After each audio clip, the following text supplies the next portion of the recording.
Profesor, buenos días. El día de hoy vamos a hablar acerca del sistema financiero de Francia y el grupo 3 es quien presenta. Siguiente, por favor.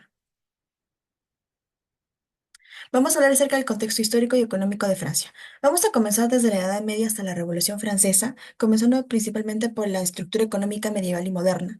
Justamente esta se basó en masas autosuficientes y crecimiento moderado dentro del carolingio. También existieron crisis severas como la peste negra en 1347 y la Guerra de los Cien Años, que también fueron importantes en toda esta construcción financiera. Luego, posteriormente, existieron las reformas del Renacimiento y del Antiguo Régimen, justamente en el periodo de Enrique IV y Sully, con el saneamiento fiscal y la estabilidad monetaria que luego ya pasó a un convertismo bajo el mandato de Luis XIV, que se tradujo básicamente en la manufacturería de lujo, el proteccionismo, la expansión naval y luego también en ese contexto existió la vulnerabilidad climática y bélica. Ya para posteriormente hablar, tenemos a la ruptura revolucionaria y las reformas napoleónicas. Justamente en este periodo existió la abolición de gremios y privilegios feudales en 1789 y también existió la hiperinflación por asignados. Cabe resaltar que en este periodo, en 1800, Napoleón justamente creó el Banco de Francia, que fue también importante porque sentaría las bases del sistema financiero francés, y ya posteriormente el Franco Gremial en 1803. De esta manera, justamente el bloqueo continental también tuvo un choque negativo en el comercio marítimo. Siguiente, por favor. Ahora, empezando por el siglo XIX y la primera mitad del siglo XX, tenemos la industrialización singular. Crisis. Por un lado tenemos a la industrialización de la francesa que básicamente se centró en el carecimiento de los TICAFs ingleses y también el crecimiento lento pero continuo de la industria, ¿no? Hubieron bastantes elementos importantes que básicamente se centraron en la evolución demográfica moderada, la estructura empresarial fragmentada y la producción regional, que fueron propios de esta parte de la industrialización. Asimismo, existieron auges y retrocesos. Ya para el periodo de 1852 en 1870 justamente hubo una explosión ferroviaria y la modernización urbana, que a su vez también condicionó la apertura comercial controlada. Y ya luego, posteriormente, en el periodo de 1914, con la Primera Guerra Mundial, justamente hubo un deterioro productivo y fiscal. Y también ya en 1929 también existió la caída del empleo y el crédito por el periodo de Gran Depresión. Y ya para la Segunda Guerra Mundial, justamente la ocupación de los territorios en Europa y también condicionó una escasez y una lenta recuperación en el sistema financiero. Siguiente, por favor.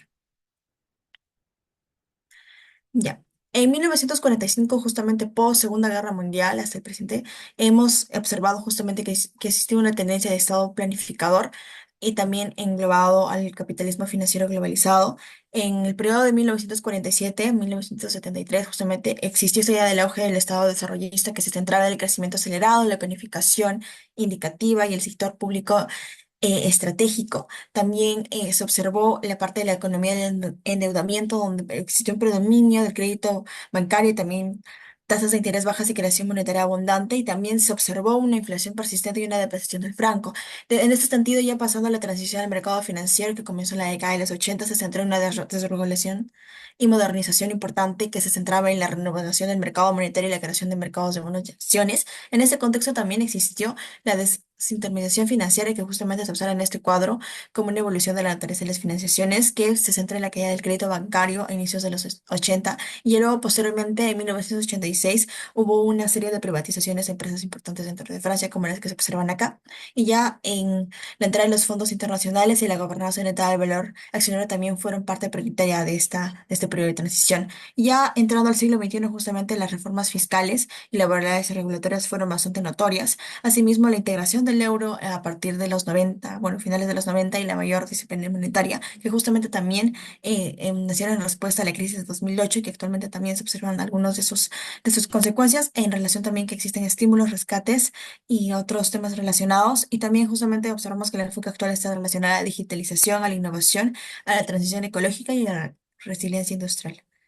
Siguiente. Respecto al sistema financiero francés, es uno de los más grandes del mundo, mueve cerca de 19 millones de euros, lo que equivale a casi 7 veces el PBI francés. Se caracteriza principalmente porque combina la banca con mercados financieros y el sector seguros. El núcleo de ese sistema son los bancos comerciales, que concentran más del 60% de los activos y se organizan en grandes conglomerados llamados bancassurance. Estos grupos integran bancas, seguros y gestión de activos dentro de la misma estructura, lo que facilita la diversificación y la estabilidad de ingresos. Francia además alberga cuatro bancos sistémicos globales con presencia internacional y fuerte interconexión con los mercados de capitales. También se destaca por su modelo de préstamos conservador, en donde los bancos franceses otorgan hipotecas a tipo fijo y de largo plazo, con criterios estrictos como límites al esfuerzo del pago y el loan to value, lo que permite al país resistir mejor los aumentos de tasas de interés y mantener niveles muy bajos de morosidad. El sistema también incluye un conjunto de instituciones no bancarias como aseguradoras, fondos de inversión y fondos monetarios. Estos fondos gestionan alrededor de 2 billones de euros con carteras diversificadas internacionalmente, mientras que los fondos monetarios cumplen un rol central en la liquidez del mercado europeo. En cuanto a los mercados financieros, Francia cuenta con uno de los mercados de bonos corporativos más grandes de Europa y un mercado de deuda pública profundo, donde más de la mitad de tenedores son inversionistas extranjeros. Esto reduce la dependencia del financiamiento bancario y aporta estabilidad al sistema. Todo este ecosistema opera bajo la arquitectura institucional, donde participan organismos nacionales como ACPR, que supervisa la solvencia de bancos y aseguradoras, protege a los clientes y actúa como autoridad de resolución para preservar la estabilidad del sistema. AMF, que regula los mercados financieros, protege a los inversionistas y garantiza integridad y transparencia de las operaciones bursátiles. También está el Banco de Francia, actúa como autoridad macroprudencial y técnica, produciendo estadísticas, evaluando riesgos sistémicos y participando en la supervisión bancaria europea. Y también cuenta con una supervisión supranacional con el Banco Central Europeo, que dirige la supervisión de los bancos de la zona eurozona, aplica estándares prudenciales y asegura la estabilidad financiera, así como la monetaria del bloque. También cuenta con un mecanismo de supervisión único que coordina y ejecuta la supervisión bancaria supranacional bajo el BCE, armonizando reglas y monitoreando riesgos en todos los países del euro.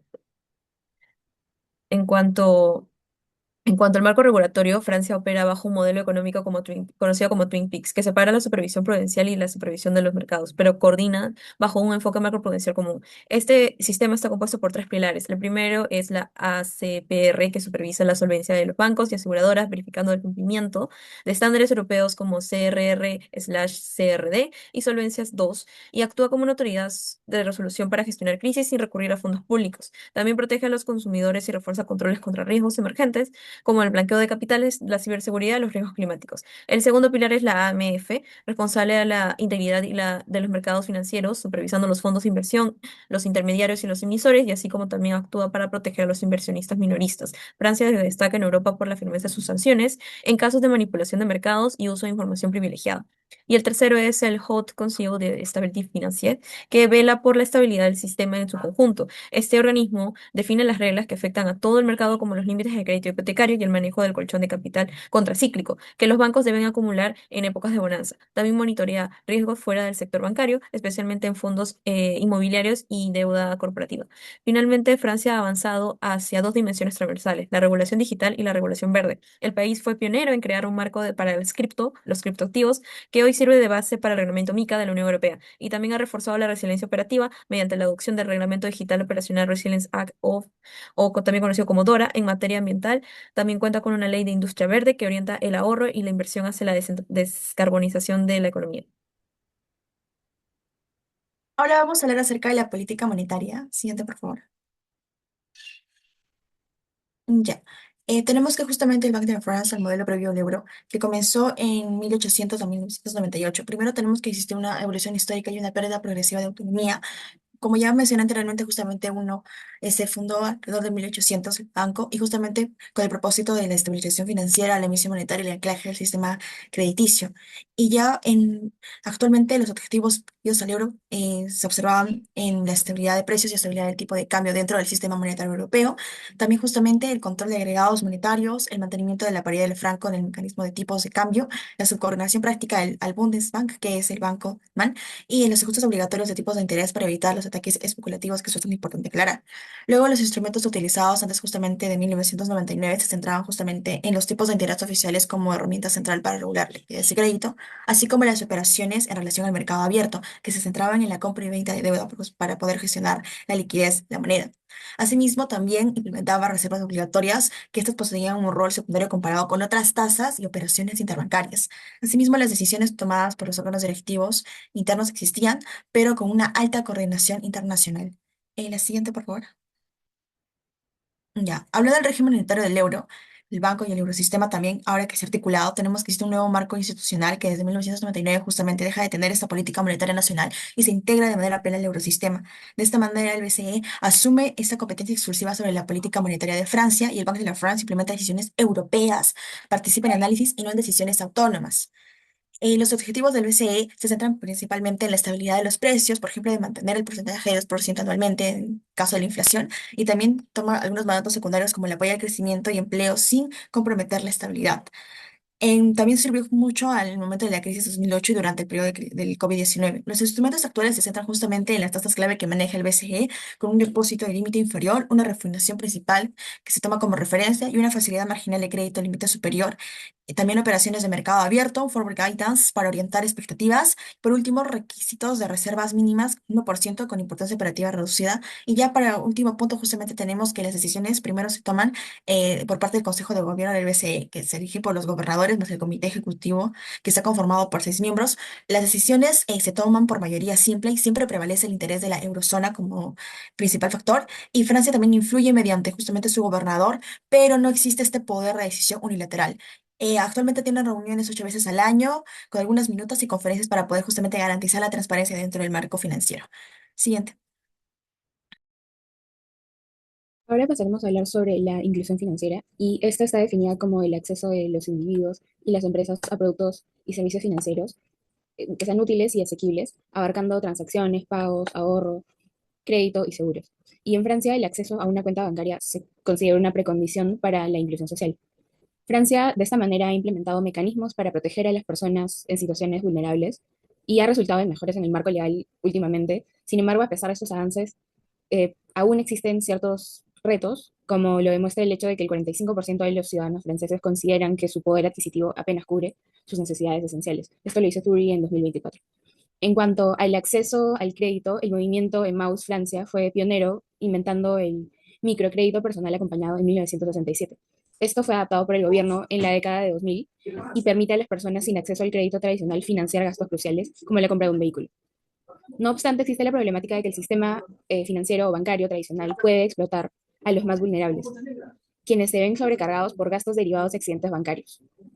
La inclusión se extiende al sector de seguros, donde instituciones como el Banco Nacional Paribas han desarrollado coberturas inclusivas como las dirigidas a clientes seropositivos en tratamiento en Francia o de los relacionados con problemas de salud mental en Japón. Para la población migrante y en particular para las mujeres emprendedoras en Francia existen barreras significativas que incluyen obstáculos lingüísticos, culturales y de género y se ve, por ejemplo, manifestado en dificultades en abrir cuentas bancarias comerciales. Las políticas francesas se han centrado en educación financiera, acceso a servicios y la protección contra el sobreendeudamiento. La educación y el asesoramiento se basa en implementar una estrategia nacional de educación económica, presupuestaria y financiera en 2016 y se ha posicionado con resultados a nivel europeo en esta materia, de acuerdo a Emmaus Europa en 2021. Sobre las medidas regulatorias y de acceso, se han impulsado reformas para limitar los gastos derivados de incidentes bancarios para la población más vulnerable y se ha simplificado el proceso para ejercer el derecho a las personas de una cuenta. Finalmente, respecto a las reformas éticas, existen organizaciones como Emmaus, que he citado anteriormente, que han promovido un manifiesto por una inclusión financiera universal que exige la reforma de las tasas bancarias, argumentando que los gastos por incidentes bancarios generan grandes márgenes de rentabilidad para las instituciones y de esta manera afectan desproporcionadamente a los más pobres y perpetúan el espiral de sobreendeudamiento. Siguiente, por favor. Ahora pasamos al tema de la estabilidad financiera en Francia y esta, en términos generales, está definida como la capacidad del sistema financiero de resistir perturbaciones y la corrección de desequilibrios, lo que reduce la probabilidad de trastornos que afecten a la actividad económica real. La crisis financiera en 2008 evidenció los peligros de una regulación insuficiente, la falta de transparencia y una cultura enfocada en el beneficio a corto plazo. Esto llevó a reformas regulatorias en la Unión Europea. En respuesta a esta crisis, los acuerdos de Basilea reforzaron la resiliencia bancaria, exigiendo que los bancos aumentaran el capital de alta calidad al 4.5% de los activos ponderados por riesgo y que establecieran colchones de conservación de capital para ser utilizada en futuras crisis. Con respecto a la supervisión macroprudencial, la Autorité de Control Prudential de Resolution, adosada al Banco de Francia, se encarga de la supervisión de la solvencia de bancos y aseguradores. De esta manera, el Consejo Europeo de Riesgo Sistémico, que se estableció en 2010, busca identificar y mitigar riesgos sistémicos en toda la Unión Europea. A nivel nacional, el Haut Conseil de Stabilité Financière, HCSF, facilita la coordinación e impone medidas macroprudenciales como límites al endeudamiento hipotecario. Finalmente, la RSC ha evolucionado hacia la integración de criterios ambientales, sociales y de gobernanza. En la gestión financiera, la Directiva sobre Información No Financiera y el Reglamento de Divulgación de Finanzas obligan a las entidades a divulgar información ASG. De esta manera se refuerza la transparencia. Asimismo, la CPR ha reforzado la vigilancia de riesgos transversales como la lucha contra el blanqueo de capitales, la ciberseguridad y los riesgos climáticos. Estos no son una nueva clase de riesgos, sino que modifican los riesgos financieros tradicionales al incrementar su escala y probabilidad, constituyendo un riesgo que debe ser gestionado. Bien, nos encontramos en un escenario donde Francia enfrenta vulnerabilidades estructurales que condicionan la estabilidad de su sistema financiero. Primero, la deuda pública supera el 110% del PBI, y esto es crucial porque en un escenario de subida de tasas, el costo de servicio de la deuda pública aumenta y presiona también al sector bancario, que está fuertemente expuesto a títulos soberanos. En segundo lugar, vemos que el sistema está altamente concentrado en pocos conglomerados de bancassurance. Aunque son grandes y capitalizados, su tamaño y la interconexión que existe entre ellos eleva lo que es el riesgo de contagio sistémico, particularmente en mercados como derivados o financiamiento mayorista, tal como menciona el economista Brunel. Finalmente, el sector financiero no bancario se ha expandido rápidamente. Esos actores, como los fondos de inversión, los fondos monetarios, tienen la menor supervisión y pueden generar riesgos de liquidez en momentos de tensión. Por ello, la entidad ha iniciado medidas macroprudenciales más específicas. Siguiente. Bueno, además de las fragilidades estructurales, el sistema francés se enfrenta a riesgos emergentes. Entre ellos se destacan los riesgos climáticos, que en muchos activos financieros están vinculados a sectores intensivos en carbono y un cambio regulatorio o tecnológico que podría causar pérdidas importantes. La ACPR ya ha empezado a integrar estos criterios bajo su supervisión. Y otro desafío es la ciberseguridad. La digitalización del sector con fintech, bancos en línea y pagos instantáneos aumenta lo que es la dependencia tecnológica y la exposición a ataques cibernéticos. Y a esto se le suma también la baja rentabilidad bancaria, señalada por el FMI en el 2025, que limita lo que es la capacidad de absorber los shocks. Y finalmente, las tensiones geopolíticas actuales incrementan la volatilidad financiera, algo crítico que para la economía tan integrada como la francesa. Y bueno, en conjunto podemos ver que estos puntos muestran que aunque Francia y la Unión Europea han avanzado en regulación y supervisión, aún se requiere una vigilancia continua y reformas para reforzar su estabilidad financiera. Bien, por último vamos a ver las perspectivas a futuro y empezaremos con las tendencias. Veremos que las proyecciones de inflación, como podemos apreciar en el gráfico, indican que en 2025 Francia pudo alcanzar que la inflación armonizada se quede en un cercano al 1%, para luego poder estabilizarse en un futuro en 2027 alrededor del 1,8%. Este avance se alinea con la normalización monetaria, pero también se verá afectado por el impacto de las transiciones energéticas, especialmente cuando entre en vigor el nuevo sistema europeo de comercio de emisiones. Como segunda tendencia, también tenemos la tendencia fiscal, que en 2026 es probable que exista cierta relajación presupuestaria, sobre todo en temas de defensa e infraestructura. Pero el desafío aparece realmente en 2027, cuando concluye el programa europeo Next Generation de la Unión Europea, lo que podría generar un vacío de financiamiento público y obligar a priorizar con mayor precisión las inversiones estatales. Siguiente, por favor. Ahora pasaremos con los desafíos a futuro, que también, como ya mencionó mi compañera, Francia deberá enfrentar problemas estructurales que ya están generando presiones importantes. El primero va a ser la sostenibilidad de la deuda. Como podemos ver, ha habido un aumento en los últimos años y esta tendencia puede continuar. Esto también limita el margen fiscal y hace al país más sensible a cambios, sobre todo del tipo de interés del BCE. Además, el sector exportador enfrenta dificultades debido a la apreciación del euro y también a la menor demanda global, lo que afectará su competitividad directamente. A esto se le suma la incertidumbre de las transacciones ecológicas, especialmente para los sectores más dependientes del carbono, cuya valoración puede deteriorarse. Asimismo, no podemos dejar de lado la amenaza creciente de los ciberataques que obligan al sistema financiero a reforzar su resiliencia digital para poder evitar disrupciones. En el ámbito político veremos que estos desafíos demandarán políticas públicas coherentes, al mismo tiempo que se necesitará una supervisión prudencial mucho más estricta. Siguiente, por favor. Por último, veremos las oportunidades que tiene Francia en este futuro, que es muy relevante también mencionar. Por ejemplo, la transición hacia una economía mucho más baja en carbono, que le permitirá liderar la financiación sostenible, especialmente cuando se trata de emisiones de carbono verdes y también la atracción del capital hacia sectores estratégicos. Además, la digitalización del sistema financiero avanza rápidamente y esto puede abrir puertas para poder mejorar la eficacia, ampliar la inclusión financiera y consolidar el uso también de la inteligencia artificial en los servicios bancarios. Asimismo, como podemos ver en el gráfico, el PBI va a crecer proyectado al 1,2% para el 2027, lo cual se refleja en que el mercado laboral también muestra una resiliencia destacable con salarios reales que ya recuperan los niveles previos al choque inflacionario, por lo que esto también puede ser positivo y también una oportunidad para Francia.